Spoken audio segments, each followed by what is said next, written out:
बिहार में माइनॉरिटी के लोग कहीं से भी सुरक्षित नहीं है। लॉ एंड ऑर्डर नाम की कोई चीज बाकी नहीं रह गई है और न महिलाएं सुरक्षित है, न व्यवसाय सुरक्षित है और न अकलियत के लोग सुरक्षित है। कि जंगल राज कहते थे, तो क्या इनके मंगल राज में भी बेटियों की यही इज्जत रहेगी? क्या व्यवसायी को इस तरह लूटा मारा जाएगा? बिहार सरकार हाय हाय, बलात्कारी सरकार हाय हाय। नमस्कार, आप देख रहे हैं न्यूज हाट। मैं हूं आपके साथ इसमें सराफ। बिहार विधानमंडल के बजट सत्र के तीसरे दिन भी हंगामा देखने को मिला। बिहार विधानसभा के बाहर विपक्ष का जमकर हंगामा प्रदर्शन हुआ। बिहार विधानसभा के बाहर विपक्ष ने हंगामा किया, हाथ में पोस्टर लेकर उसमें लिखा कि मुख्यमंत्री मानसिक रूप से बीमार है, मुख्यमंत्री इस्तीफा दो, मुख्यमंत्री शर्म करो। नीट की छात्रा मामले पर भी विपक्ष भड़का हुआ नजर आया। इसे लेकर आज फिर विपक्ष ने हंगामा किया है और जमकर हंगामा करते हुए हाथ में पोस्टर लेकर प्रदर्शन भी किया और कहा कि मुख्यमंत्री मानसिक तौर पर बीमार हो गए हैं और इसलिए उन्हें इस्तीफा देना चाहिए। बिहार में कानून व्यवस्था की स्थिति बहुत खराब है। साथ ही हम आपको ये भी बता दें कि AIMIM के विधायक अख्तरुल इमान ने बिहार सरकार पर गंभीर आरोप लगाए हैं। उन्होंने कहा कि राज्य में मॉनिटरिंग समुदाय कहीं से भी सुरक्षित नहीं है। बिहार में लगातार अल्पसंख्यकों की हत्याएं और महिलाओं के साथ अपराध हो रहे हैं, लेकिन सरकार मूक दर्शक बनी हुई है। अख्तरुल इमान ने कहा कि बेगूसराय के शाहजहां दरगाह इलाके में उत्तर हुसैन की दिन दहाड़े हत्या कर दी गई। वहीं दरभंगा में 6 बच्चों की मां हिना का अपहरण कर बलात्कार किया गया।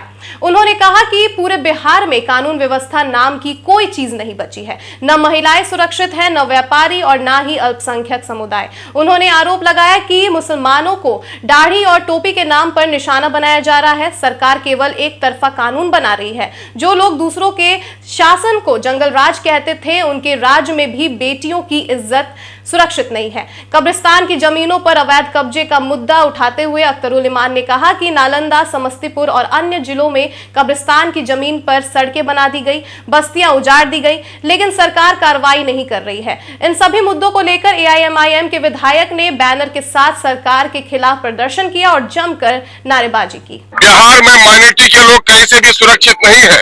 माइनॉरिटी का दिन दहाड़े कत्ल हो रहा है।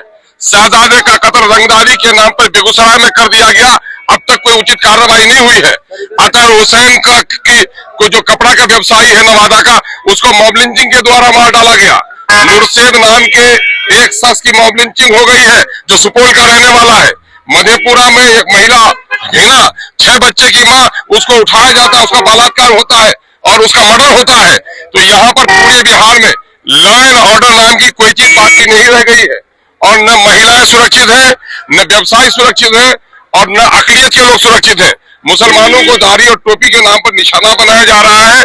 तो आखिर बिहार सरकार क्या एक तरफा तक ये कानून बना चुकी है कि महिलाओं की इज्जत, ये जो दूसरों को मंगल राज के जंगल राज कहते थे, तो क्या इनके मंगल राज में भी बेटियों की यही इज्जत रहेगी? क्या व्यवसायी को इस तरह लूटा मारा जाएगा? क्या मुस्लिम अकलियतों का इस तरह से सरेआम कत्ल होगा? हम इन तमाम तर मुद्दों को लेकर आज बैनर हम लोग लहरा रहे हैं। बिहार सरकार हाय हाय, बलात्कारी सरकार हाय हाय, बलात्कार को संरक्षण देने वाली सरकार हाय हाय, अकलियतों को गला घोटने वाली सरकार हाय हाय।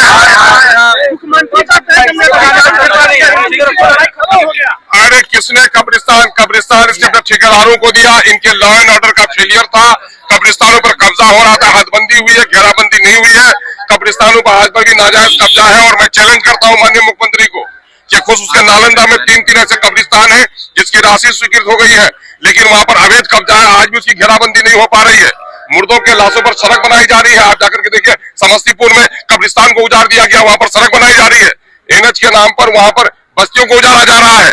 कहीं से भी अकलियत के लोग महफूज नहीं है, हर तरह फर्जों को निशाना बनाया जा रहा है। ये देख रहे हैं क्या है, कत्ल है, जुल्म है, ज्यादती है। पूरे बिहार में अकलियतों को जा रही है। आज भी पीटा में एक बच्ची के साथ जो है रेप हर दिन हो रहा है। पुलिस का अखबार खत्म हो गया है। मैं आ रहा हूं। तो फिलहाल के लिए बस इतना ही। आप देखते रहिए न्यूज हाट। धन्यवाद।